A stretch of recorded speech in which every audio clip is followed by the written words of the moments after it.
Hello, it's Claire. How are you today? And I'm really super happy to be here today. And so we are blog 4, video blog 4. And so we talked about evaluating yourself and where you are in your journey. We talked about looking at your franchising and evaluating your finances.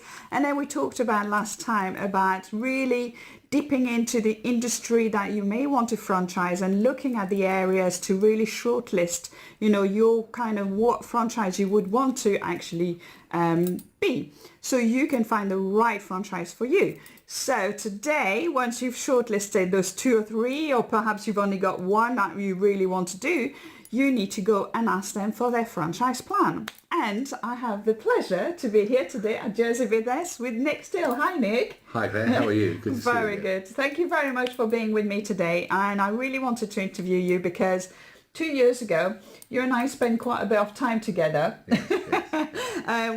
when I was actually setting up my franchise.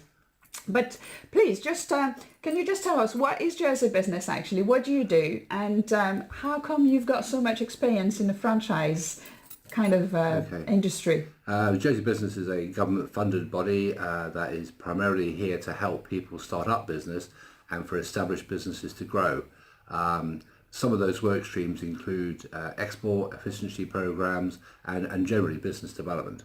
And my past experience was as a Marks and Spencer franchise partner for 32 years. Wow. So quite a long time, Fantastic. saw a lot of changes. Yeah. And when we met 2 years ago to talk about the opportunities for you, I was able to draw on some of those experiences as a partner to Marks and Spencer's for a long time. Yes, that was amazing. And I think the journey, it's gone 2 years now, and where I am now, it's quite incredible. And that's why I really want to help other people to actually be able to, go and find the right franchise and look at, if that's right for them.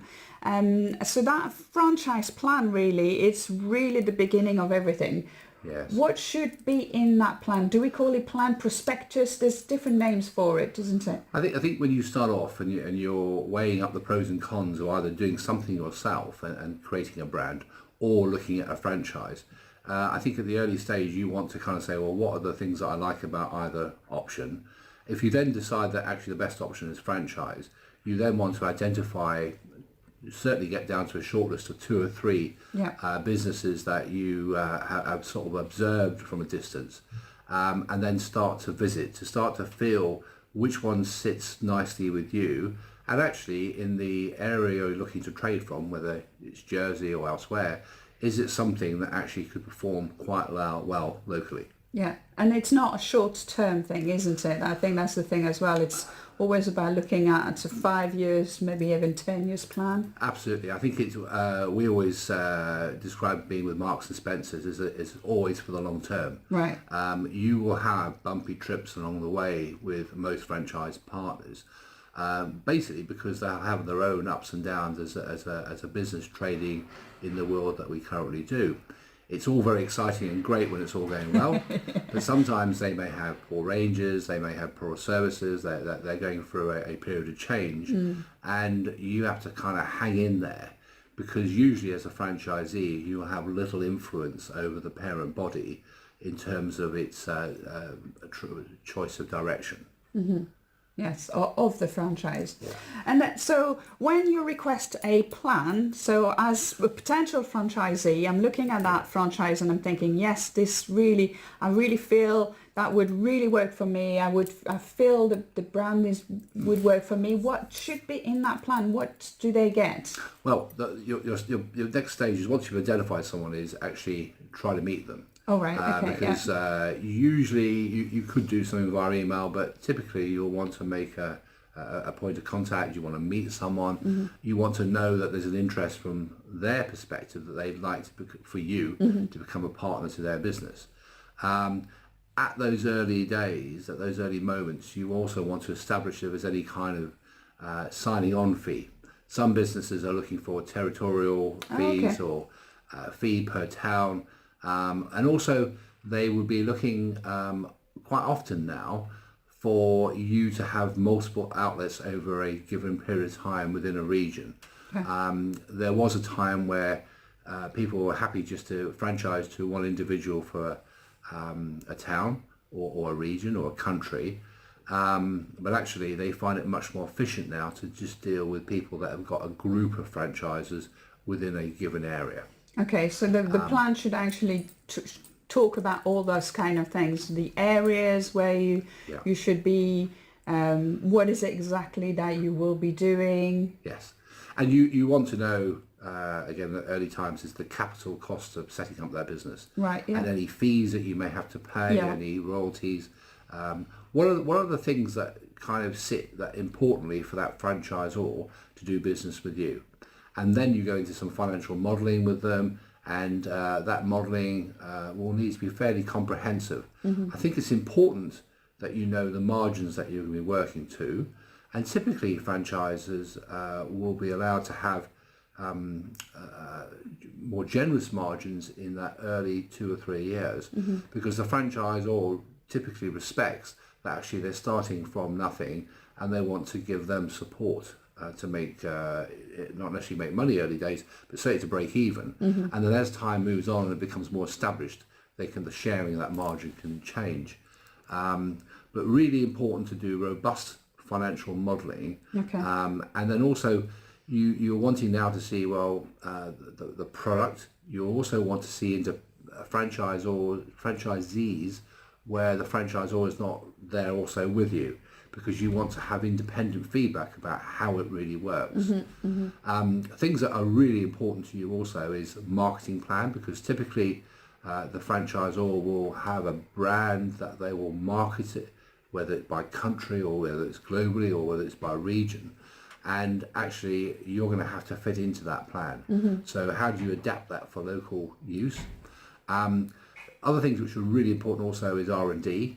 Typically, most small businesses can't do that. Right. When you're working with a franchisor, part of the deal and part of the benefit to you is actually they're doing all the R&D for you. Sorry, tell us, what is R&D? Sorry, research and development. Thank you. So, for example, at Marks and Spencer, and having a jersey business, it would be highly unlikely that we were able to develop a new range of technical advances in how we sold cold chain food, whereas Marks and Spencer's, being a massive organisation, have the in-house capability with other various partners to do R&D for you. Right. Yeah.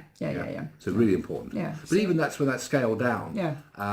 Any brand that is any franchisor will be doing R&D, and typically those successes will then be rolled out to the group, its wholly owned businesses and its franchisee businesses. Brilliant. Okay. Yeah. So content of that plan should really give an overall view of what that business should look like. Yes. And it should be comprehensive enough that the person could read it and actually think, you know what, I really want to get to know more and to go to the next stage. Absolutely right. And also from you as an investor in that brand, you'll be looking for a period of time that's probably no less than 5 years, and typically a 10-year sign-off, because they will want continuity. You need to prove yourself, but continuity is important to them, and also it's very important to you because you may have some high capital startup costs, and you need a 10-year term to start to recover those and start making profit. Brilliant. Okay, well, that's it. Thank you very much. What an amazing insight from you, Nick. That's really, really kind of you to be with us. If you are in Jersey and you need some help, you can come and, talk to your Jersey business about your business, and then look out for the next blog, which will be, I can't tell you, otherwise you want to come and watch it. Thank you, Nick. Okay, no problem, Claire. Thank Bye you. for now. Bye. Bye. It's me again. Yes, it's Claire, and I hope that you really enjoyed that interview and give you lots of insights on how you could franchise, a business or my business. If you want to join the team of the Busy Beehives, come and check out. The website is www.thebusyqueenbee.com, or you can check thebusybeehives.com, and you'll have all the details on how you can run your own business, be the owner of your own hive, and really have the freedom to do what you want, and by helping your local community delivering exceptional customer service. I look forward to hearing from you. Speak to you soon. Bye for now.